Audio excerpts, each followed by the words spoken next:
नमस्कार दोस्तों, आप सभी का हार्दिक अभिनंदन है, स्वागत है सफलतागंज के इस डिजिटल प्लेटफॉर्म पर। आशा करते हैं आप सभी स्वस्थ होंगे, मस्त होंगे और आप सबकी तैयारी बहुत अच्छी तरीके से चल रही होगी। जैसा कि हम लोग बात कर रहे हैं हिंदी के विषय में, और हिंदी में साथियों हम रस को लेकर के आ रहे हैं, जिसमें साथियों हमने एक वीडियो बनाई है जिसमें हमने कुछ बात की है। छोटा सा वीडियो है और उसमें हमने रस के विषय में थोड़ी बेसिक जानकारी आपके समक्ष रखी है। उसी के आगे आगे बढ़ाना है, उसको कंटिन्यू करना है। तो साथियों उसी के आगे हम बात करते हैं। जैसा कि हमने लिख रखा है यहाँ पर अनुभव, जैसा कि साथियों हमने बात की थी कि जो रस के अंग हैं या अवयव हैं वो कितने होते हैं साथियों, तो वो 4 होते हैं। एक होता है आपका स्थायी भाव, दूसरा होता है साथियों विभाव, और तीसरा अनुभव होता है जो कि इधर लिखा हुआ है, और चौथा होगा साथियों आपका संचारी भाव या व्यभिचारी भाव। तो साथियों हम इससे पहले पढ़ चुके हैं, 2 अवयव 2 अंग पढ़ चुके हैं। स्थायी भाव जो एक प्रत्येक रस में हमेशा विद्यमान रहता है, और दूसरा साथियों विभाव, जो विभाव क्या होता है स्थायी भाव के उत्पन्न होने का कारण। साथियों आप पिछली वीडियो देख लीजिए, बहुत अच्छे तरीके से आपको समझ में आएगा चीजें। उसके बाद साथियों हम बात करते हैं अनुभव की। तो अनुभव क्या होता है, तो जैसे कि हमने बात किया कि जो स्थायी भाव होता है, स्थायी भाव, उसके बाद जो विभाव होता है, तो विभाव के कारण ही स्थायी भाव या रस की उत्पत्ति होती है।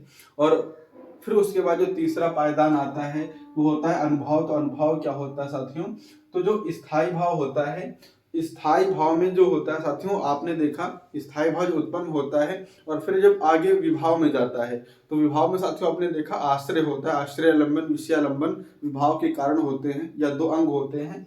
तो आश्रय के साथ में जो चेष्टाएं होती हैं, जैसे कि हमने बात की थी कि आश्रयालंबन क्या होता है, तो दोस्तों आश्रयालंबन क्या होता है, जिसके मन में जो भी स्थायी भाव उत्पन्न होता है वो होता है साथियों आश्रयालंबन। तो अनुभव क्या होगा कि जो आपके मन में भाव उत्पन्न हो रहे हैं उनको अनुभव करने के लिए जिन चीजों की आवश्यकता होती है वो चीजें क्या कहलाती हैं साथियों, अनुभव कहलाती हैं। या आप यूं कहें कि स्थायी भाव को महसूस करने के लिए आश्रय की चेष्टाओं को अनुभव कहा जाता है। आप लिख सकते हैं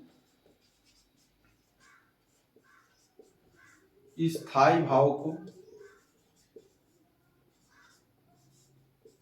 अनुभव करने के लिए, स्थायी भाव को अनुभव करने के लिए आश्रय की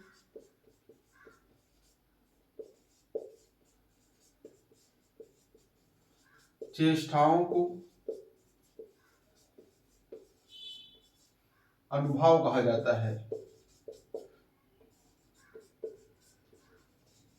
मतलब कि आश्रयालंबन, जैसे आपने इससे पहले देखा दूसरा पॉइंट, वहां पर साथियों बात की हमने विभाव की।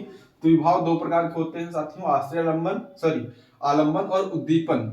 आलंबन और उद्दीपन। उसके बाद बात आती है आश्रयालंबन और विषयालंबन। आश्रयालंबन जिसके मन में उत्पन्न होता है स्थायी भाव वो आश्रयालंबन, और विषयालंबन जिसके कारण उत्पन्न होता है। तो यहाँ पर बात होगी अनुभव में कि स्थायी भाव को अनुभव करने के लिए किस तरीके से आप उसको महसूस कर रहे हैं, इसके लिए जो आश्रय मतलब कि जिसके मन में स्थायी भाव या भाव उत्पन्न हो रहा है वो किस तरीके से महसूस करता है और क्या प्रतिक्रिया देता है, वो चीज साथियों कहलाती है आपकी अनुभव। साथियों अनुभव 2 प्रकार के होते हैं। साथियों अनुभव 2 प्रकार के होते हैं, एक होते हैं साथियों कायिक अनुभव और दूसरे होते हैं साथियों सात्विक अनुभव। एक मेरे प्यारे दोस्तों होते हैं कायिक अनुभव और दूसरे होते हैं साथियों सात्विक अनुभव। अब ये क्या होते हैं, अनुभव मतलब किसके द्वारा अनुभव किया जाएगा वो अनुभव है। वो अनुभव 2 प्रकार से होगा, एक होगा कायिक। कायिक मतलब काया शब्द से लिया गया है, काया क्या है, शरीर होता है। मतलब कि शरीर के अंगों के द्वारा या शरीर के द्वारा जो कुछ प्रतिक्रियाएं दी जाती हैं तो वो कायिक अनुभव होता है। मान लीजिए आपके अंदर प्रेम उत्पन्न हो रहा है और फिर आप अपनी काया शरीर से किसी को स्पर्श कर रहे हैं, किसी को चुंबन कर रहे हैं, किसी का आलिंगन कर रहे हैं, मतलब हक कर रहे हैं किसी को, तो वो साथियों क्या होगा, कायिक अनुभव होता है। मतलब यहाँ पर क्या होता है साथियों, चुंबन हो जाता है, आलिंगन हो जाता है,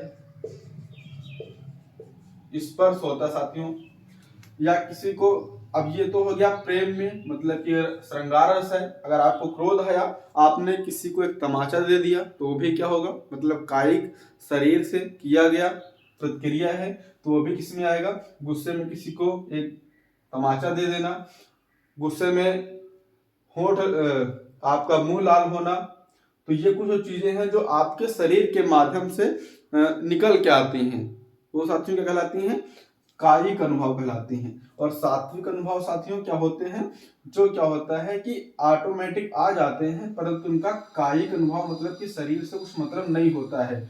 और जैसा कि बात करते हैं कि जो कायिक अनुभव साथियों होते हैं ये ऐच्छिक होते हैं, और ये साथियों क्या होते हैं, ये अनैच्छिक होते हैं। जो साथियों सात्विक अनुभव है वो अनैच्छिक होते हैं, मतलब कि आपकी इच्छा के विरुद्ध। ऐच्छिक क्या है, मतलब कि आपके अंदर प्रेम उत्पन्न हुआ, आपकी इच्छा है, आपने किसी को चुम्बन किया, किसी को आलिंगन किया, स्पर्श किया, गुस्से में किसी को तमाचा मारा, किसी को भला बुरा कहा, आपने भला बुरा किसी को कह रहे हैं, तो ये साथियों क्या होगा, ये सारी चीजें आप अपनी इच्छा से करेंगे। क्रोध तो आया परंतु आपकी इच्छा हुई, आपने जल दिया, तो ये क्या हुआ साथियों, ऐच्छिक हुआ। अनैच्छिक में क्या होता है, कुछ चीजें होती हैं वो अनैच्छिक हो ही जाती हैं। अब इसमें क्या होता है साथियों, क्वेश्चन आता है कि सात्विक जो अनुभव है उनकी संख्या कितनी होती है। तो दोस्तों जो सात्विक अनुभव है उनकी संख्या साथियों होती है जो 8 होती है। सात्विक अनुभवों की संख्या 8 होती है। तो साथियों इसको थोड़ा हम रफ करेंगे और आगे बढ़ेंगे फिर। तो अब तक के लिए आप इसको नोट कर सकते हैं और या स्क्रीनशॉट ले सकते हैं। जैसा कि अभी बात किया हमने रस के विषय में, पहले 2 पॉइंट हमने देखे हैं रस के, फिर तीसरा पॉइंट अनुभव, मतलब कि जो रस आपके अंदर जो स्थायी भाव उत्पन्न हो रहा है उसको किस तरीके से फील करना है, अनुभव करना है। तो उस अनुभव को जो आश्रय होता है, मतलब कि जिसके मन में उत्पन्न होता है कोई सा भी स्थायी भाव, जैसे कि हम बात करते हैं स्थायी भाव कितने होते हैं, तो प्रत्येक रस का एक स्थायी भाव होता है, तो 9 स्थायी भाव है। तो मान लीजिए हमारे अंदर कोई स्थायी भाव उत्पन्न हुआ, तो उसको हम किस तरीके से अनुभव करते हैं वो चीज अनुभव कहलाती है।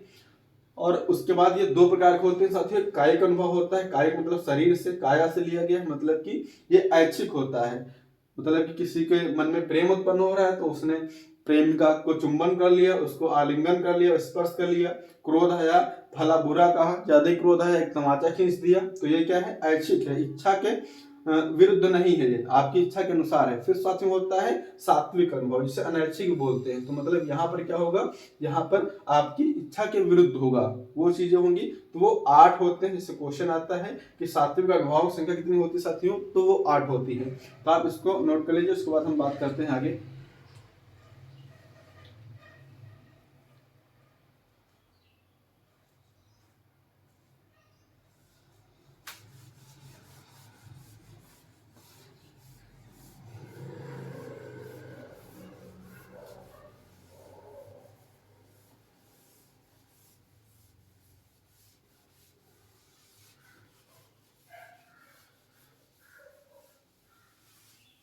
आशा करते हैं आप सभी लोग अच्छी तरीके से बातों को समझ पा रहे होंगे।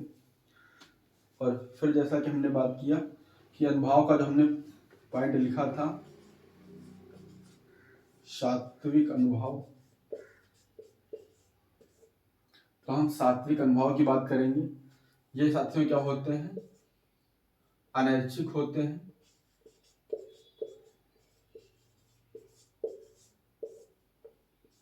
ये अनैच्छिक होते हैं, इनकी संख्या साथियों कितनी होती है, 8 प्रकार के होते हैं। अब जैसे कि कौन कौन से होते हैं, तो पहला साथियों होता है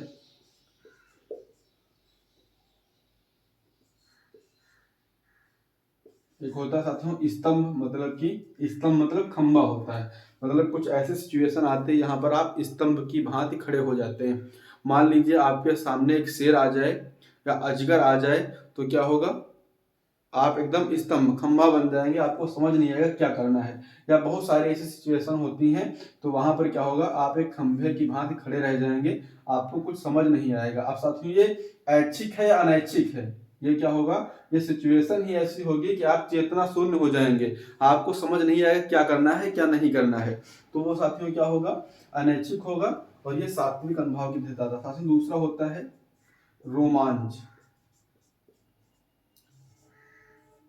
रोमांच, अब ये रोमांस नहीं है साथियों, रोमांच है। रोमांच मतलब कि रोए रोए खड़े होना, ऐसी कुछ सिचुएशन आती है जहां पर आपके रोए ऑटोमेटिक खड़े हो जाते हैं, तो वहां पर आपकी इच्छा नहीं होती है कि आपके रोए खड़े हों, ऑटोमेटिक हो जाता है। उसके बाद साथियों होता है तीसरा अश्रु, आंसू आना। आंसू आना भी आपकी इच्छा के विरुद्ध है, इच्छा नहीं है आप के आंसू आए, लेकिन क्या होता है आ जाते हैं। उसके बाद साथियों चौथा देखते हैं, जैसे स्वेद, स्वेद मतलब पसीना आना। तो पसीना कब आता है साथियों, आपकी इच्छा से तो नहीं आता है, अनैच्छिक है, कुछ सिचुएशन ऐसी आते हैं यहाँ पर क्या होता है पसीना ऑटोमेटिक निकल आता है। उसके बाद साथियों पांचवा हम देखते हैं प्रलय। प्रलय क्या होता है, मतलब कि अचानक से ऐसी कुछ सिचुएशन आए जहां पर आप हाव डिल रह जाए, मतलब कुछ समझ ही नहीं आए, वो भी क्या होता है प्रलय। अब ये आपके अकॉर्डिंग नहीं आता है। उसके बाद साथियों छठा देखते हैं, तो होता है कंपन। कंपन मतलब कि शरीर कांपने लगना। ऐसी कुछ सिचुएशन आएगी जहां पर क्या होगा, बहुत सारी जगह ऐसा होता है कि आप कांपने लगते हैं, हिल डुल रहे हैं, तो वहां पर क्या होता है ऐसा कोई स्थायी भाव, ऐसी सिचुएशन उत्पन्न होती है कि ऐसा हो जाता है, आपकी इच्छा नहीं होती है। उसके बाद साथियों सातवां देखते हैं, सातवें में होता है वैवर्ण। वैवर्ण इसमें साथियों क्या होता है, मतलब कि लाल पीला हो जाना, मतलब कि आप क्या हो रहे हैं लाल पीले हो रहे हैं। सिचुएशन ऐसी है कि आप क्या हो रहा है लाल पीले, मतलब कि आपकी जान पे आ जाए तो क्या होगा आपके होश उड़ जाएंगे, कहीं आपके रंग उड़ गए, वैवर्ण हो जाएंगे। उसके बाद साथियों आठवां होता है स्वरभंग। स्वरभंग कभी कदार ऐसा होता है कि बहुत बड़ी सभा बैठी हो और आपको बोलने के लिए कहा जाए, तो वहां पर क्या होगा, मतलब आप बोलते हैं लेकिन क्या होता है स्वरभंग हो जाता है, बोलते बोलते आपकी आवाज कहीं दब जाती है या मुंह से कुछ वर्ड नहीं निकलते हैं, शब्द नहीं निकल पाते हैं, तो वो स्थिति क्या कहलाती है साथियों स्वरभंग कहलाती है। साथियों ये चीजें होती है क्या होती है अनैच्छिक है। अनुभाव जो है वो दो प्रकार से होंगे, एक ऐच्छिक एक अनैच्छिक। ऐच्छिक जो है वो कायिक है, मतलब कि आपकी काया के अनुसार ही होंगे, मतलब कि जो काया बॉडी के पार्ट है उनके द्वारा ही संपन्न होंगे, वो क्या है साथियों कायिक अनुभव है। दूसरे क्या है सात्विक अनुभव है, ये क्या है अनैच्छिक है, बिना इच्छा के हो जाएंगे। इनकी संख्या कितनी मानी जाती है साथियों, वो 8 मानी जाती है। इंपॉर्टेंट क्वेश्चन आता है कि सात्विक अनुभव की संख्या कितनी है दोस्तों, वो 8 होती है साथियों। तो ये हो जाता है आपका तीसरा पॉइंट। और चौथा हम बात करेंगे संचारी भाव की। साथियों इसको आप नोट कर लीजिएगा, उसको रफ करते हैं हम इसको। ये आपको पता होने चाहिए, जैसे कि बात की जाती है कि जैसे आपने देखा कि रस जो है वो 9 है, सात्विक अनुभाव साथियों 8 हैं, और स्थायी भाव भी आपके 9 हैं। तो उसी तरीके से भी संचारी भाव की बात आएगी, तो संचारी भाव की संख्या कितनी होती है, तो मुझे पता है कि आप लोगों को पता होगा, बहुत सारे लोगों को, कि संचारी भाव की संख्या 33 होती है। और जैसा कि हमने बात की विभाव, तो विभाव आपके दो प्रकार के होते हैं, एक होते हैं आलंबन विभाव, दूसरा होता है साथियों उद्दीपन विभाव। उसके बाद साथियों हमने अनुभव की बात की, तो अनुभव क्या होते हैं जो आश्रय की चेष्टाएं जिस चीज को महसूस करती हैं, जो स्थायी भाव को वो अनुभव कहलाते हैं। ये भी दो प्रकार के होते हैं, एक साथियों कायिक अनुभव और दूसरे सात्विक अनुभव। साथियों इसको रफ करते हैं, बढ़ते हैं आगे।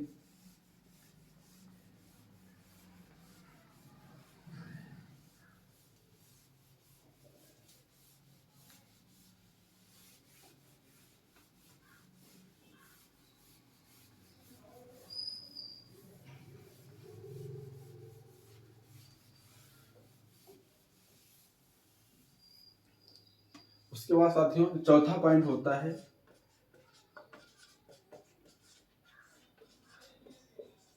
वो मित्रों होता है संचारी भाव, या जिसे हम व्यभिचारी भाव भी कहते हैं। संचारी भाव या व्यभिचारी भाव, जैसा कि शब्द ही बता रहा है संचरण करने वाले, मतलब कि थोड़े समय के लिए संचरण करने वाले। यहाँ पर संचारी मतलब क्या है कि जो थोड़े समय के लिए संचरित होते हैं, आपके मन में आते हैं। तो जैसे कि हमने बात की कि जो स्थायी भाव हैं वो हमेशा रहते हैं, सिचुएशन होने पर वो उत्पन्न हो जाते हैं। परंतु होता है क्या है कि जो संचारी भाव या व्यभिचारी भाव, इनका दूसरा नाम साथियों व्यभिचारी भाव भी है।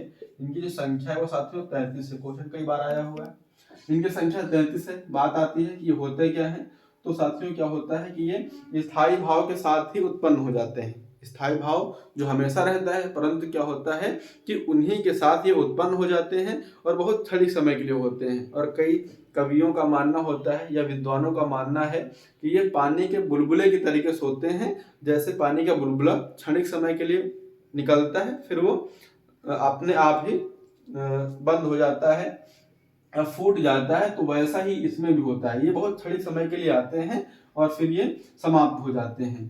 तो इनके विषय में क्या कहा जाएगा, मतलब कि इनकी संख्या हमें 33 याद नहीं करना है, बस आते हमें पता होनी चाहिए कि संचारी भाव और व्यभिचारी भाव क्या होते हैं, सेम होते हैं। संख्या इनकी 33 होती है और ये क्या होते हैं, ये क्षणिक होते हैं, मतलब क्षण भर के लिए आते हैं और फिर ये समाप्त हो जाते हैं। संचारी भाव और व्यभिचारी भाव क्षणिक होते हैं। तो साथियों ये हो जाते हैं तीसरा चौथा पॉइंट। पहला जैसे हमने बात किया था, पहला साथियों होता है स्थायी भाव। तो आपको पता है कि स्थायी भाव प्रत्येक रस का एक स्थायी भाव होता है, जैसे कि श्रृंगार रस का स्थायी भाव रत या प्रेम है, हास्य का हास है, भयानक का भय है, करुण का शोक है, अद्भुत का विस्मय है, विभत्स का जुगुप्सा है। तो इस तरीके से जैसे शांत का निर्वेद, सम या वैराग्य बोलते हैं।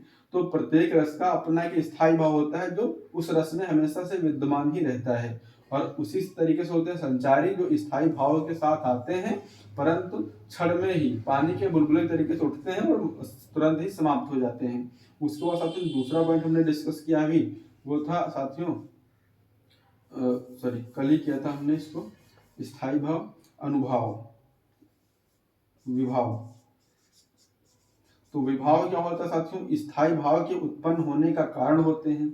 हमने बताया था साथियों ये क्या होते हैं, ये दो प्रकार के होते हैं। एक होते हैं आलंबन विभाव, दूसरे होते हैं उद्दीपन विभाव।